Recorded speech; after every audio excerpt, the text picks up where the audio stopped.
Thank you, Tony, for speaking to us today about I always get the name wrong.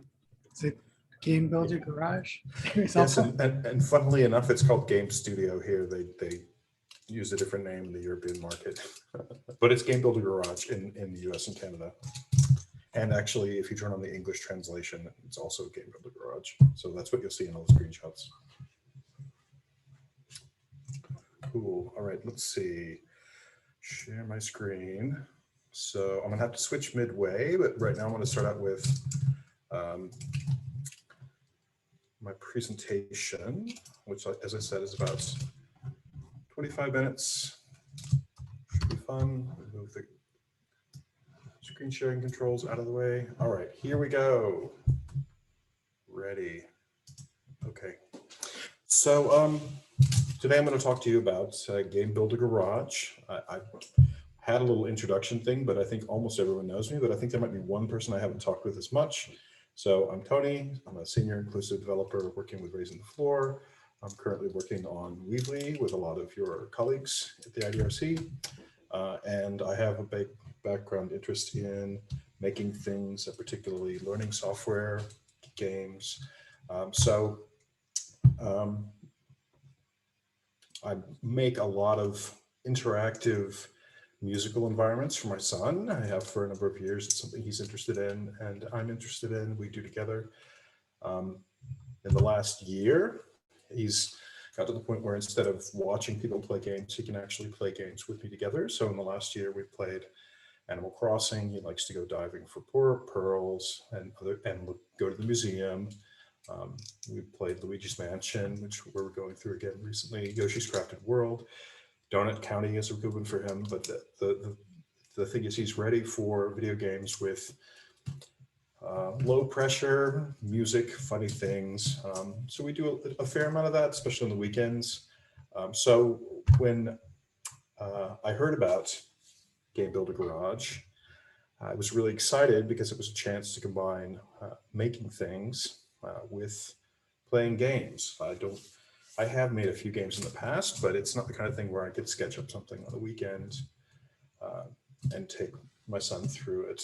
What I like to do is just make something on a day, and if he spends 5 minutes on it, it's fine. And this is a perfect thing for that, or it seemed like. So I checked it out, tried all the lessons, went through all the exercises, and wanted to share some of what I found. But first, a little bit of a step back. One of the kind of defining characteristics of most languages, and especially graphical programming environments, is how they divide up how you create a program from how you experience a program. And I wanted to do a bit of comparative anatomy with a few examples that some of you may have heard of, and maybe one or two surprises. Well, there aren't that many examples, but anyway, point being, I wanted to start with Weebly, just because that's one that comes to mind for me quite frequently, is thinking about how we do things and then thinking about how other people do things. So you see Weebly here, you have all of the available actions on one side that you put together into a program. And then when you hit the play button in the bottom, you can see the results of the program you created being enacted in what we call the scene, currently kind of in the upper middle quadrant. So it's not too dissimilar from Scratch, which is one of the things that a lot of us were familiar with, which is also an environment for creating simple programs, also geared toward kids. But they have the concept of a stage where you take your materials from one side, you put them together into a programming area, which in this case is associated with a particular character. And then when you, in this case, because I've configured it to, when I click the green flag, the cat executes the program. So I also thought a lot about this when working with Game Builder Garage because it has many similarities. This is Robot Odyssey, a game that I played in high school, and it had an exterior world, the world where your program is visibly running, and then an interior world inside of each robot where there are circuits, and someone in the 80s figured out how to make those computers let you enter circuit diagrams in real time and have them work. So it was really a very engrossing game as a kid, still very fascinating, really kind of frustrating UI, but also very inspiring to see what's possible to do in a dynamic programming environment.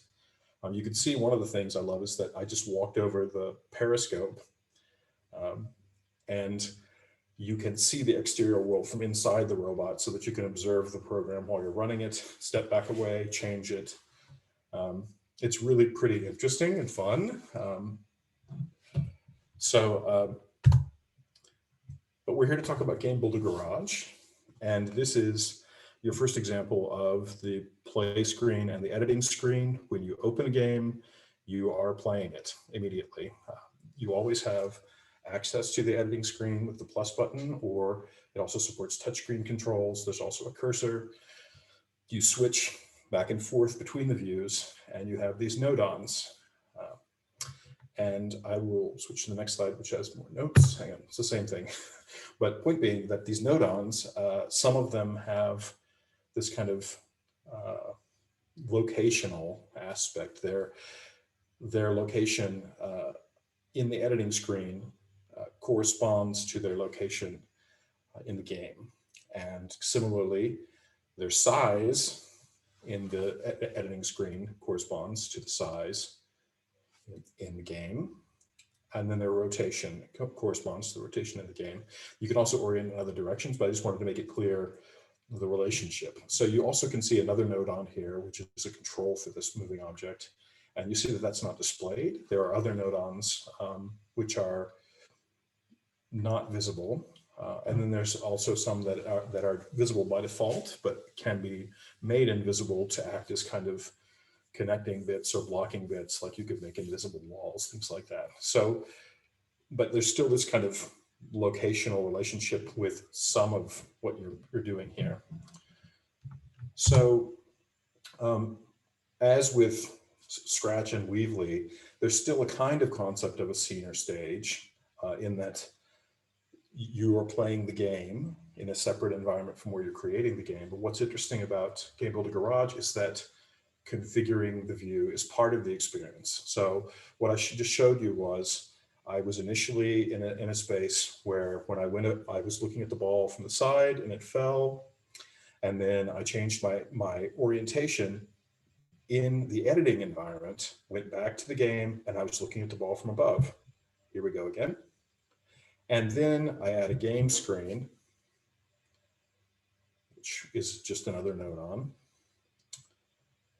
And all of a sudden my view is fixed to this game screen. Even if I switch the orientation again, which I did here, for example, if I wanted to arrange things in a room, you can see that the view still stays from the front. And the cameras and game view are things that you can send inputs to. So you can have moving side-scrolling games. You can have cameras that track a particular character. You can control the camera, like with the right thumbstick. You have a lot more control over the way in which your view happens, what is visible. So we've seen the divide and we've seen the view, but let's talk about the individual node-ons, which are kind of the blocks or the basic elements out of which you construct things. So what I've got here are just the same two node-ons that you saw in the previous example, but I'm showing you how to connect them. And you can see that it gives me a tooltip. I'm connecting the amount tilted on the left-right stick on one of the particular thumbsticks to the X control on a moving sphere. So what I'm saying is because they're really nicely compatible, if I press left on the thumbstick, it sends -1 to X, and -1 for that moving sphere means roll to the left or roll to the right if I push to the right on the thumbstick. But you see these inputs that can be connected to each other, and you can connect multiple inputs to the same output. Multiple outputs to the same input, and multiple outputs to the same input. So you can kind of have multiple things, for example, that trigger particular events. So this is just the simplest example. So let's move on to connections, which are a very interesting thing that they've done. So that you have this positionality, you see all these objects together. You can also kind of chain objects. What I'm doing is putting together the the three types of primitives, a cylinder, a box, and a sphere. I'm arranging them, and you'll see the position corresponds to the rightmost object, the sphere. So you see that the box is on top of the sphere, oh, sorry, the cylinder, and the cylinder is on top of the sphere. You can configure which side things stick to. You can make things actually sync up where they have the same center. You can basically use these primitives and affect anything in the game, like kind of like Legos, and have them come together. So these inputs, outputs, and connections are still part of this block diagram where you can see the relationship between things looking at it on the grid. So the final thing I wanted to mention is what isn't on the block diagram. It's the properties. So each nodon also has usually one or more properties, sometimes very many properties. You can see very fine grain controls, for example, for all the rotation, the things that you would have difficulty entering with the switch controller. But you also have things like visibility, color, for game elements, whether they can be destroyed, whether they destroy the things. My sense is that these are okay with the controller, but they actually would be pretty fun to use with the touch inputs on the switch, because they're all very nice finger-sized calculator buttons. But so that's the bit that's kind of invisible on the block diagram, is the properties. You can see some of them displayed, like you can see left, right displayed on the stick. That was one of the properties that we selected.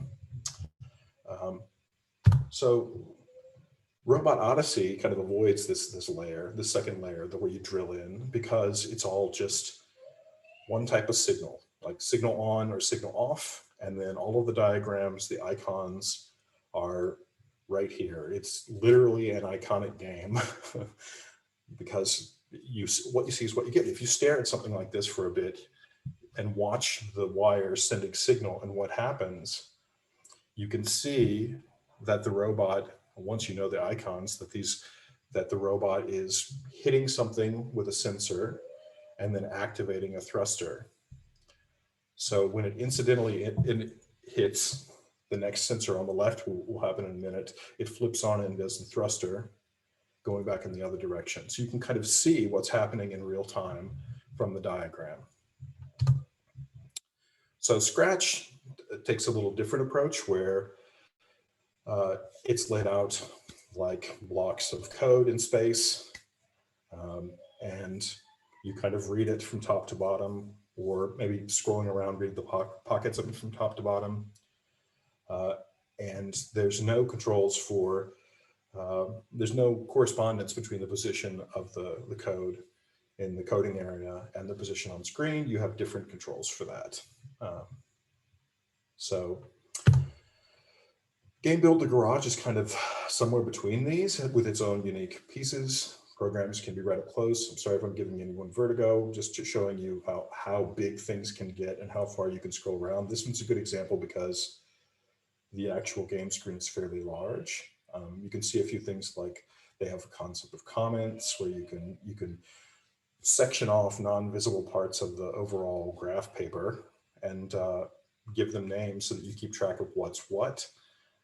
They also have wormholes, which are some of these, you can see that gray bit in the middle is a wormhole where you can say, okay, I've got this complex bit of logic elsewhere, like in Scratch, but I want to link it to the positional space here, like the car, for example.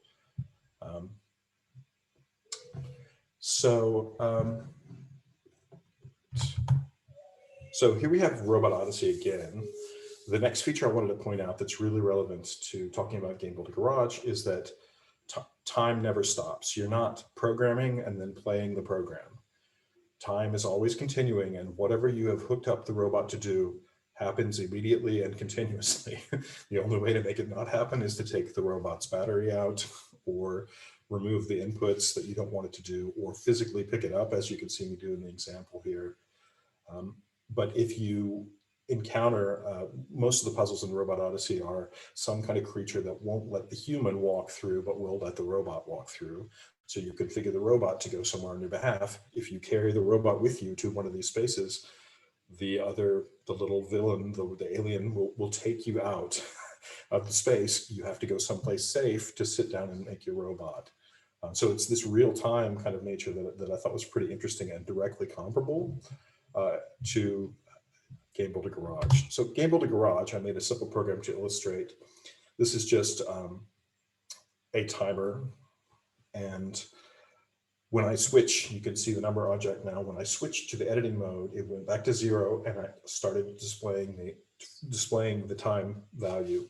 And then when I switch back to play again, it starts the timer again. So this is time is continuous, but it resets to the beginning, which makes it very easy to consider things like debugging the early stages of a timer-based routine.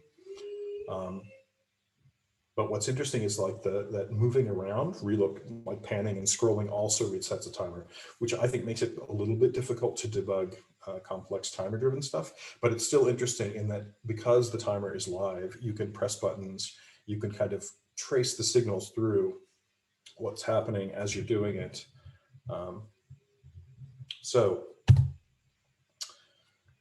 let's talk about the learning side. It's not just a free-for-all box with no explanation. They actually have really good tutorial content. I think this may not be playing. Whoa, hey, you get the sound. Well, you get a little sample of the sound there. But the point being that they have these little games that you build as part of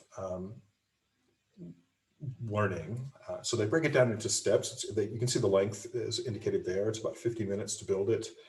And it's typically broken down into chunks like 5, 7, 8 minutes per task, so that you could assign someone a few of these and not worry that they would, be there forever. They could break it down. It's nicely broken down. So you might actually complete a whole assignment at once, but you might also do one part, break it up. And what's interesting is that once you complete a tutorial, 2 things happen. First of all, the step that you just went through is added to Alice's guide, which is kind of like, it keeps you from having to go back through the examples over and over again.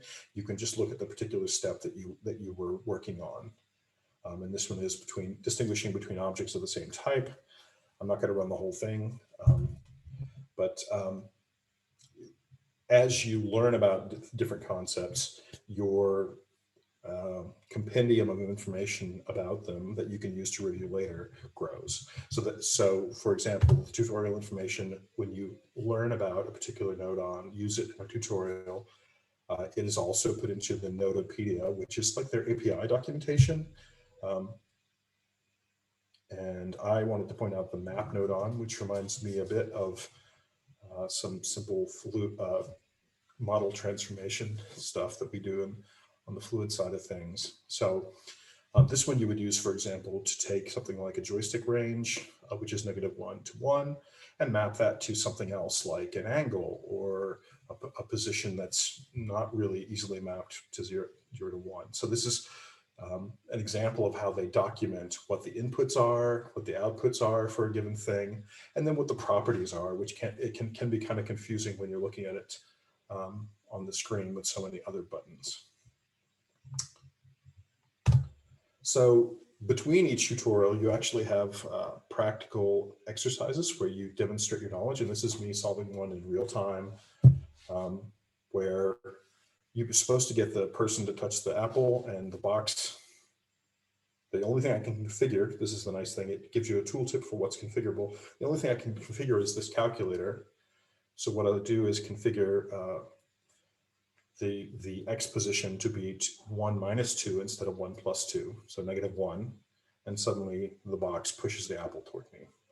So this is the kind of thing, and they get complicated, especially at the end, but it gives you a way to demonstrate what you've just learned in a little more open manner with light kind of guidance. And I really love the guide rails that they use, because they start out by only letting you use the interface elements that you need to follow a particular instruction, and they gradually open it up where they give you a range of things to look at until eventually it's just free form. It's a really nice progression that I kind of like. I like the way they've done that. So when you finish it all of the tutorials, you get an extra checkpoints section, which is 50 exercises, like special puzzles.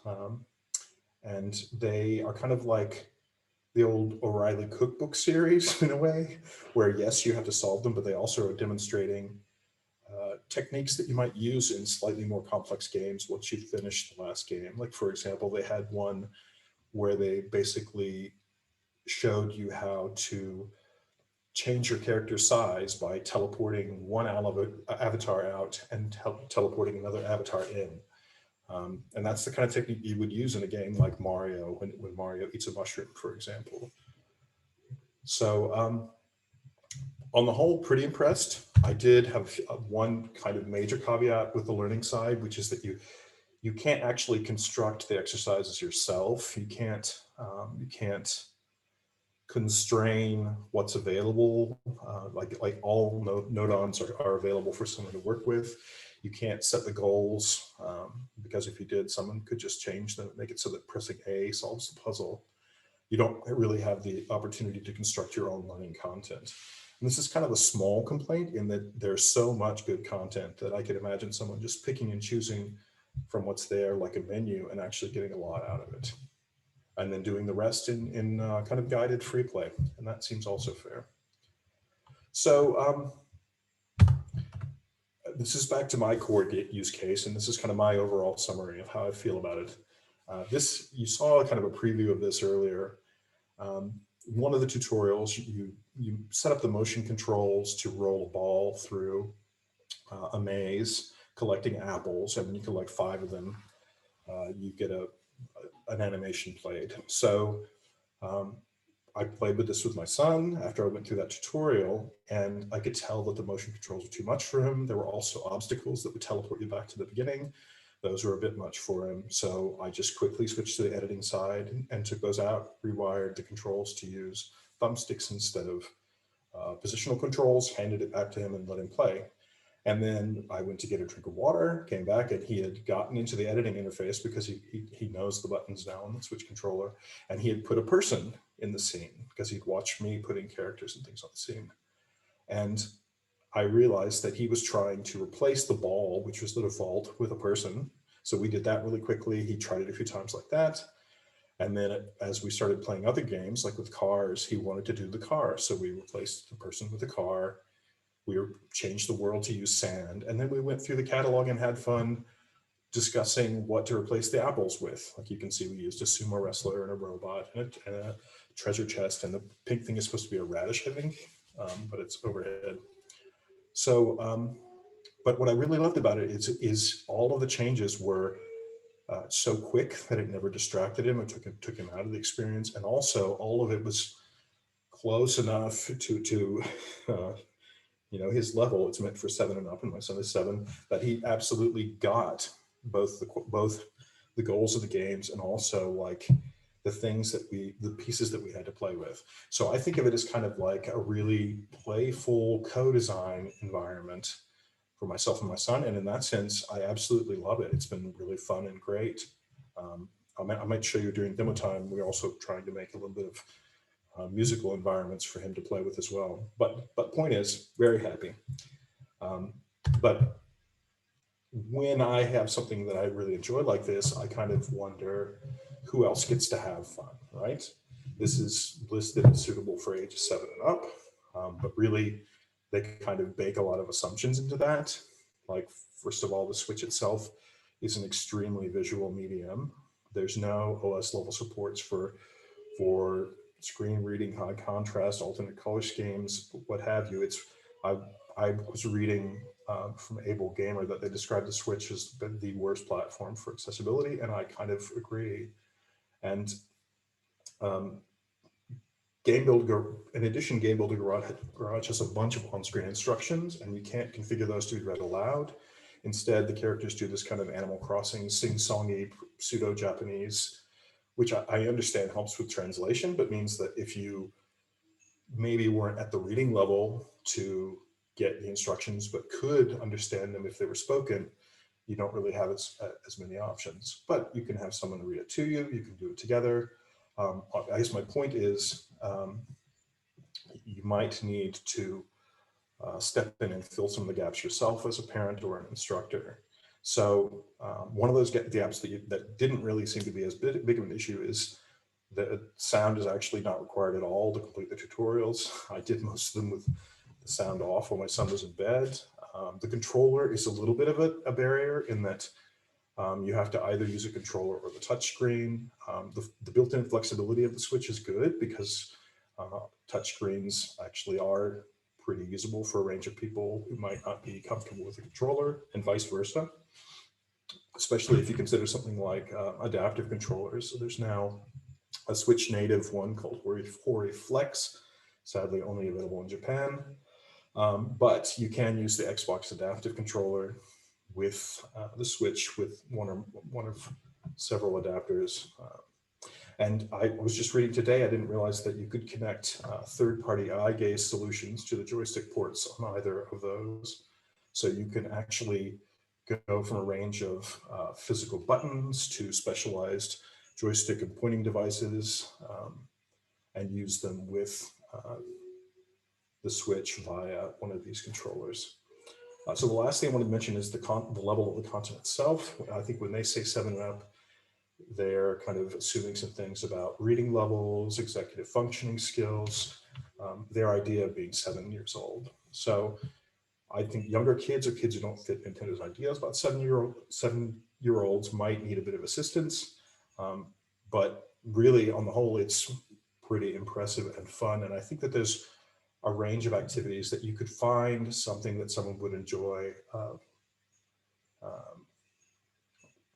Maybe not the widest range, but you definitely have more options than just what's in the box. So that was my impression. That was my summary. And then who else gets to have fun? I thought we would switch over to actually having the thing open. We can take questions about what it does, but then we can also just try it out. So I'm going to switch off. I wish they'd picked another word. I'm going to turn off my presentation and turn on the Switch. Hang on a second. Okay. All right. So I'm going to have to stop sharing my screen. We went through this earlier. Thank you, Justin, for helping me rehearse. I'm going to have to turn on my video. Yes, that's the one. Start the video and let's see. Let's see. Hey, it worked. That's great. I don't see it yet. Oh no. Where's my video at? Oh no. Oh, there we go. I have to make mine larger so I can actually see what I'm doing. So, oh, let's go read about Legend of Zelda. No, it's fine. Right. So, I might turn down the sound just a hair. But, you see the game here. I wanted to show you a couple things that I've done in free programming.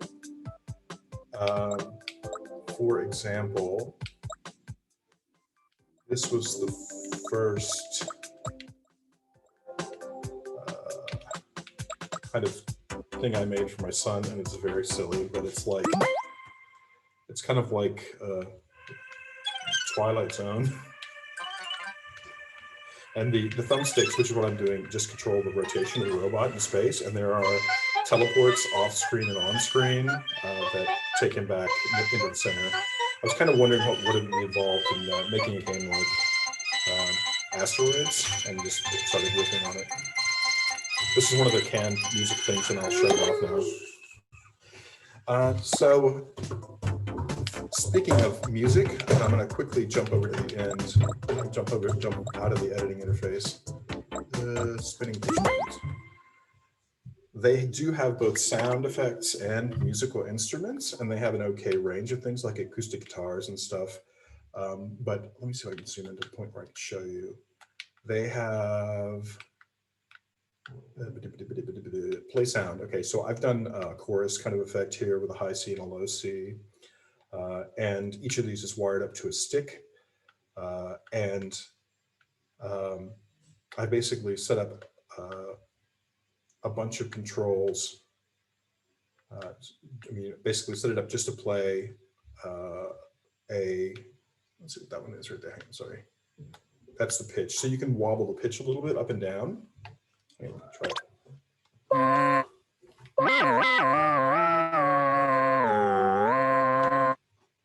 And I've just basically set up their launchers inside of a rotating box so that I can spit out a bunch of stuff. They have a hard limit on about, I think about, you can only have 2 of their most bursty kind of launchers at a time that spit out 100 things. I think they don't want you filling up the screen with 10,000 things, but they let you do 200. So that's kind of an idea. Like you can vary the pitch with a thumb. That's neat. And it does it in real time. It's pretty nice. But then I had a thought like, oh, so what's the actual limitations of it? And I'm trying to make sure see where I put it. Because I did a little experiment where I figured out, there we go. Just want to do the time stuff on.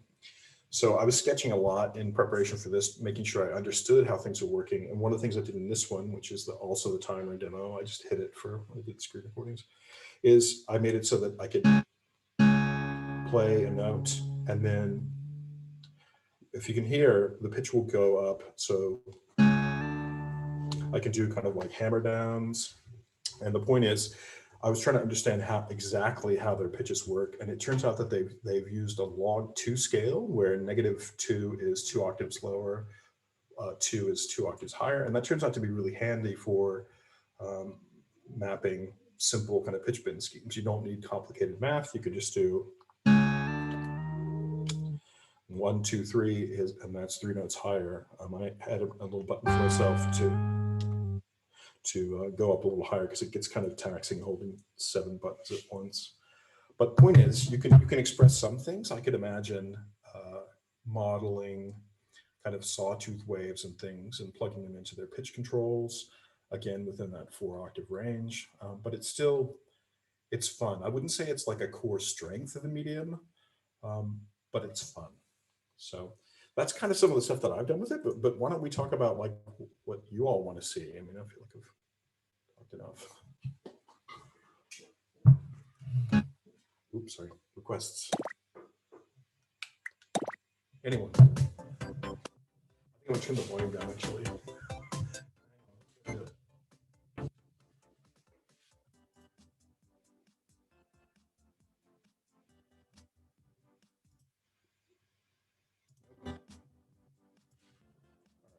So, can you all still hear me?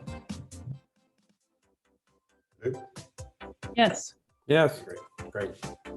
Is there anything anyone would like to see?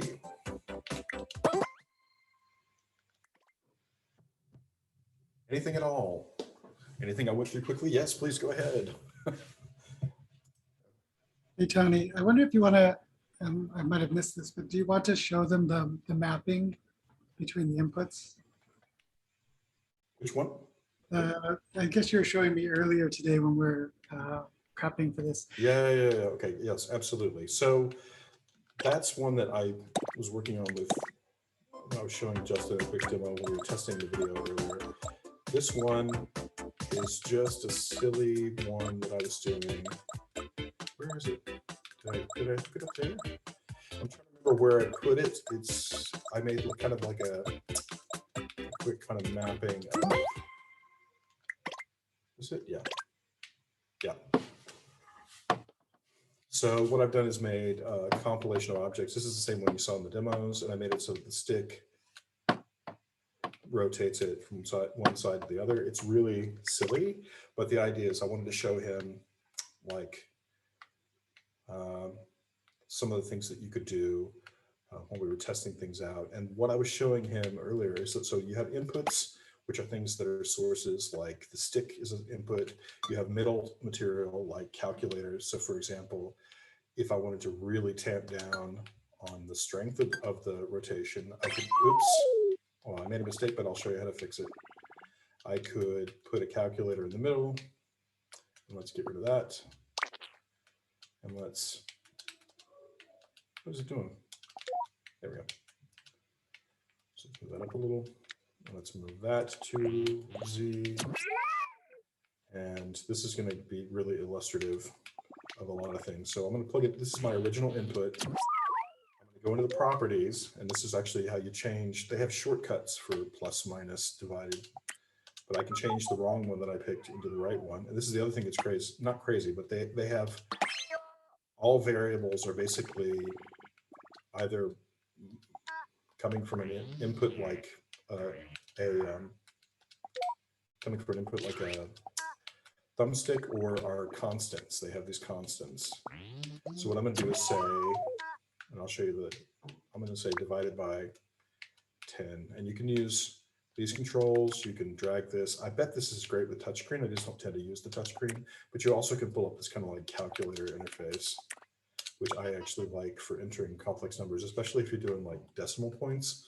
It's much nicer. So now I can say, okay, I'm going to make the stick 10 times less strong. Ooh, that was a lot more work. I'm not sure I can get it back up. Nope. It's too heavy to come back up. That's good. Right. But you get the idea. I could sit here and tune this.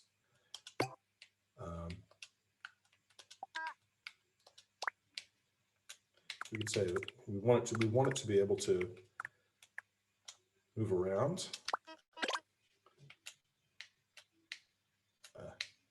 But we want to be able to get it off the ground. Ooh, I don't think I can get it off the ground. So things you might do with something like this is, I'll show you again with it upright. So you see the hammer at the top. Thing is, you can associate objects with each other.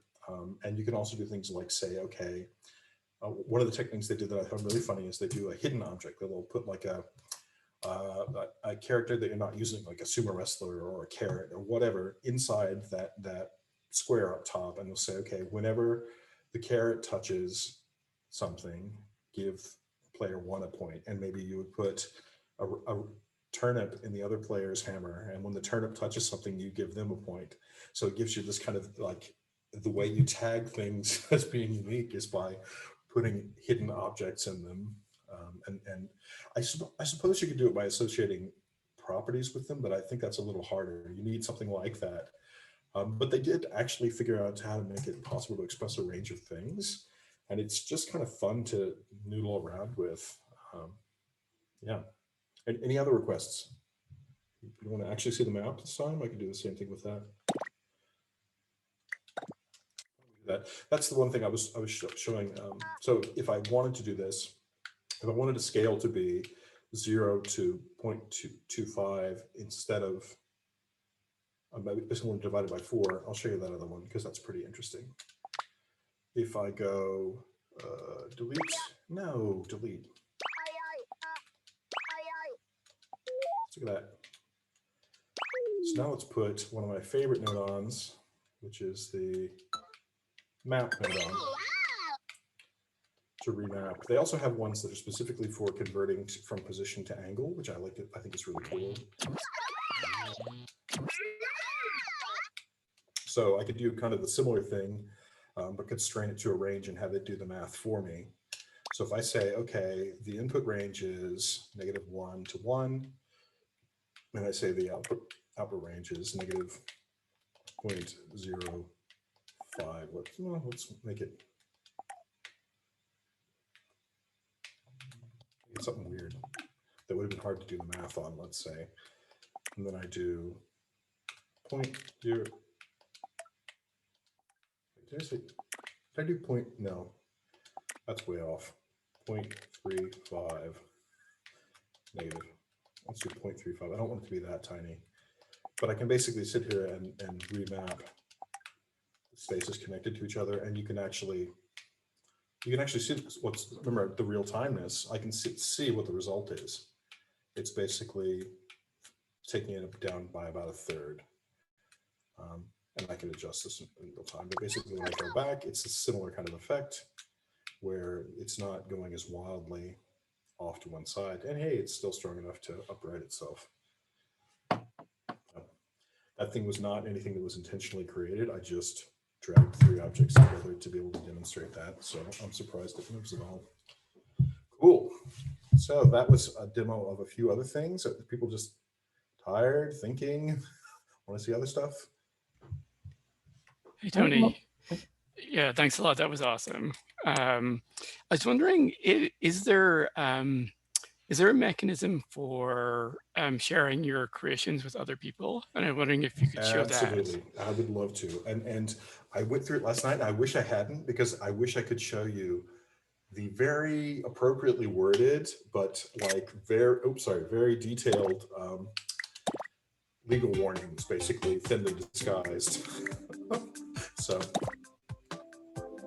they share online, and you basically can publish your content. But that requires a Nintendo Online account. I'm not actually going to do it because I'm not ready to do that yet, but you can share any content you want.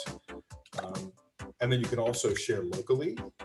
Like, in other words, you can beam it between units in the same area. So if you're using this in a classroom environment, you might choose to use local sharing, just to avoid, I think it's like 20 a year, plus like all of the myriad privacy issues with having children in an online service. I haven't tried receiving one. Let's see what people have. Hopefully we won't. You have to know the game ID or a programmer ID. So this is the other thing, is Nintendo kind of airs. So you can't browse. No, you have existing. Yeah. Okay, that's interesting. That's interesting to compare versus. I mean, obviously they're different things, but I'm just thinking about it because they're both Nintendo. Comparing this with Super Mario Maker, where you could browse levels that people created, and you could play whichever one you liked, and they were categorized in different ways. So this is interesting. So you can create things and you can upload them, but then in order to access somebody else's creation, you have to have its ID. That's right? Is that what it looks like? Yeah, exactly. Okay. And this is kind of like, it's kind of like the model for Animal Crossing, where you have to really know someone to get to come to their island, or to chat with them, or to exchange presents with them. Yeah. It's more erring on the side of privacy. Yeah, definitely. Because what I was imagining was maybe there'd be like a whole sort of gallery or collection of online content that people have created that you could use this.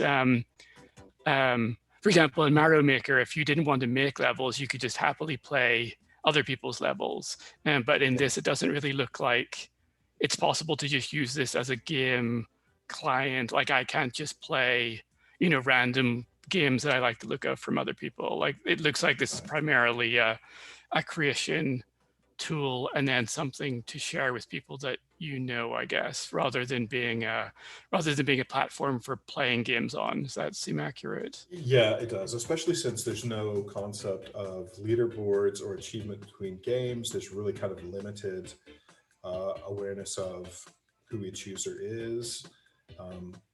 So it's kind of difficult to imagine doing something like even like a multiplayer online game. I don't think they've really envisioned either. I think it's more like you could make a 2-player game for you to play on the same unit. I don't even think that they support between 2 local units. So it's kind of like there are many restrictions on the types of games you can create, but I think it really is, I would imagine, like a classroom learning environment or a home learning environment, and less of a like environment for sharing fun games that you've created. Mm-hmm. Yeah. Okay, that's really interesting. Yeah, I wonder what their decision was. I wonder if they just figured it was too risky. People had too much freedom in what they could create and sharing it. They might do it. The thing is, I was reading their legal warnings. It was clear that what they were worried about was copyright infringement, and then content that would be inappropriate for kids. Yeah. 7. So they're really, I kind of get that, but you would hope that they might have some kind of curation program or something, or some kind of showcase, or something where maybe they have a showcase and they publish some game IDs for you to try out in Nintendo Life or whatever. Mm-hmm. But yeah, it's not as immediate, certainly, and there's not this competitive aspect where I don't play it, but I've certainly watched videos of people doing Super Mario Maker where I love that you have to complete it to submit it. Like, you can't submit something that's impossible. So like, people will try for days to complete their own content and then submit it for other people to try. That's also really interesting, but not exactly what they're doing here. They're going for something different. Cool. Okay, awesome. Yeah, I was interested in that aspect of it. So yeah, thanks a lot. Sure. And I'll show you one other thing that I wanted to mention, because it stuck out to me. Like, we've talked about this with Weebly, but also with Scratch. You have this concept of you have this concept of basically reskinning something. And one of my least favorite parts of the early tutorials is they so wanted you to use that feature that they forced you to use it. So you'd have, I like the way the UFO looks, but they want me to draw a picture, an awful picture with the Nintendo controls and like put that instead of my UFO. And you have to do it to complete the thing. And this is actually what nearly made my young cousin, when I was doing lessons with her, quit Scratch, is that they had such an awful editing interface and that she just had so much trouble controlling. I kind of wonder if, unfortunately, I can't do it and still screencast, but like I wonder how it is to use touchscreen wise. But it's still got this thing where there's not really, I don't think there's a way to, what's that? Oh, that's just, oh, the help is right there. I didn't realize that. Cool. So there's not really any way to bring in your own content. Like, so for example, the easiest thing in the world would be to let you take a screenshot and use that here. That would be awesome. Like they, but I think that they're very aware that everyone would quickly take screenshots of all their favorite games and use the content in there, or maybe they're worried about something else. They want to keep it simple, but it's, this part's kind of rudimentary, but you can still actually do some of the same kind of stuff, and you can do it Scratch. I wanted to also show you a few more of the controls. Hang on a second. So it doesn't matter what program we're in. I just wanted to show you. Oh, it does because it's read only. Hang on. I wanted to show you a few more of the controls, and I can't do that on a read only thing. Okay. So I'll show you a couple more things. It does support vibration. It supports motion controls. Hang on a second. You have 3 types of characters: a person, a car, and a UFO. You can make characters out of other things using these special moving objects. You can just hook up, like I did with the sphere. You can hook anything up to one of these objects and have it be controlled. One thing that I found hugely limiting is that their text and number objects are like big blocks. It's like trying to make your user interface out of kids' alphabet blocks. You would get tired of it pretty quickly. So it's really limited. I don't think you could make board games with it. They're too complex. I don't think you could make text-based games with it. There's a lot of great content people are making on places like itch.io, where they're making very personal stories as text-based adventures. And that was something that people used to do a lot with BASIC, was make text-based adventures. It was very accessible to people, but that's just not the kind of thing you could do here. Like the sheer effort of entering and managing the text would be inconceivable. I mean, it's too much. So it's great for like simple little physics simulations. I could see you using it, people using it in physics classrooms, especially if you're just going to use balls to simulate everything. I could see people using it for simple simulations like chase games, things like that. But I don't see people writing complex programs that they would necessarily want to share in the same way as a Super Mario Maker level. I think it's a bit more of a limited environment. But you know, that's fine. Actually, I think it's a fantastic achievement for what it can do. And no, I think I won't be able to complain until I make something better. So yeah. Anyway. I have a kind of dumb technical question. Is now Sure. a good time to ask it? Yes, please. I hope it makes sense, but I guess I'm wondering what makes a program go? Is there a main clock that drives, like you've got all these boxes and they're connected in this form, and then presumably something kind of evaluates these boxes and makes change happen. Is there kind of a main clock hidden back here somewhere that runs at frame rate? Can boxes emit events, or do they only have values and that stuff happens when those values change? How does that work? Right. So let me start with the events part, which is the easiest. They have flags, which are basically, if you pass a signal through it once, it stays in a particular state. So you can do things like create event-driven systems where you set the flag, have something react to the flag, and then at the end of its like a timer generally, have it reset the flag so that you can have a repeated event kind of driven cycle. But they're really, condition and timer driven things more than events per se. And then you have So to get back to your other question, I haven't tested the limits of it, and let's do that right now. I can hook up a number to their timer and we can see how fast it's running, but I'll show you how it's working.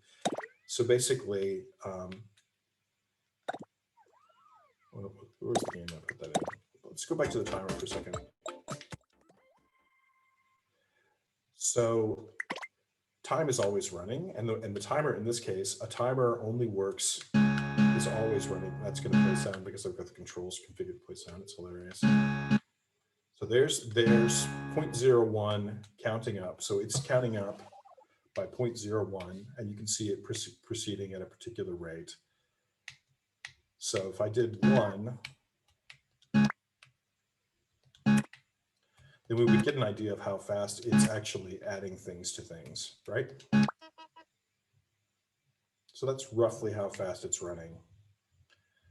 It's like 1,000. So it's doing like maybe I would say maybe 10 milliseconds as a rough guess. It's probably not like real synthesis kind of speeds, like frequencies. It's probably like, yeah, 100 frames a second. Did that answer your question about the timer? The thing is, if I disconnect this, well, if I were to hit a button, for example, it's still reacting, time is still running. It's just the timer only runs when I have something connected to it and it doesn't in real time, and it counts up immediately. So obviously something is doing what you're suggesting. And it's, Yeah, it looks like probably maybe at frame rate or some other rate, there's some hidden main clock that's evaluating these things. exactly. What does a button look like? So let's say you're mapping, I don't know, to the A button. You probably got that because your sound seems to be triggered. Like, what's its state look like?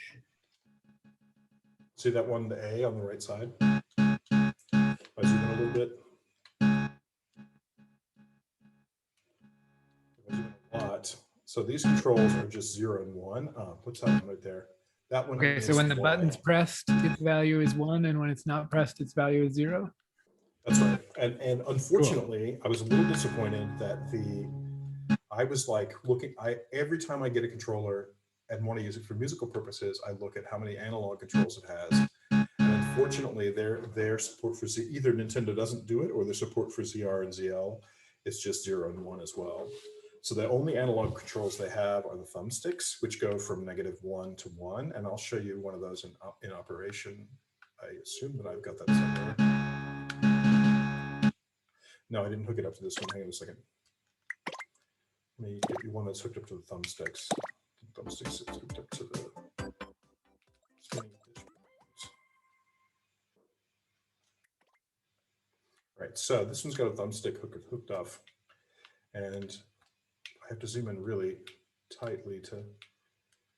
You could put a number to it, but I don't know why it's not displaying it up and down, up and down, up and down.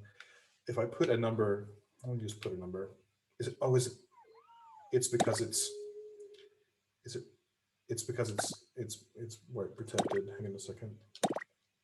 I had to write protect stuff the other day. My son figured out how to. He started going into all the games, and I really wanted to keep them the same way for the demo. So that's why it wasn't displaying it, because it wasn't editable. Right. So when I do the left stick, he said it should show something. If it doesn't, I can just plug in a number. So let's just do objects, simple, special objects, number object.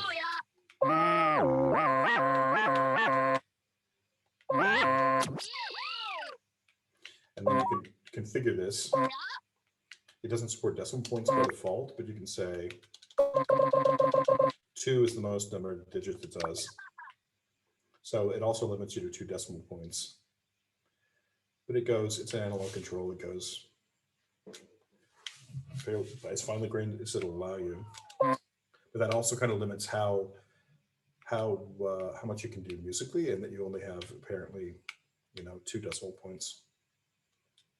Anyway, any more questions? Things to try.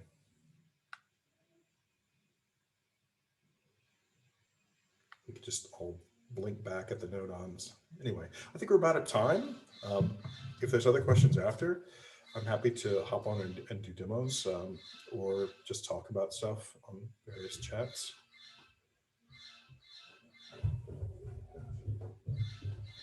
This was very, very interesting, Tony, and extremely well prepared with your comparative analysis of the other coding environments and things. This is great.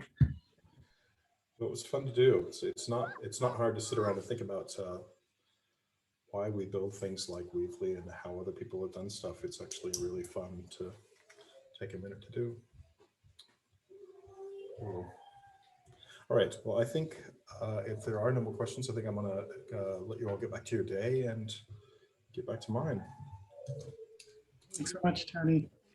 That was great. Thank you very much, Tony. That's Have a good, day, Tony. everybody. Thanks. Thank you. Bravo, Tony. Thank you.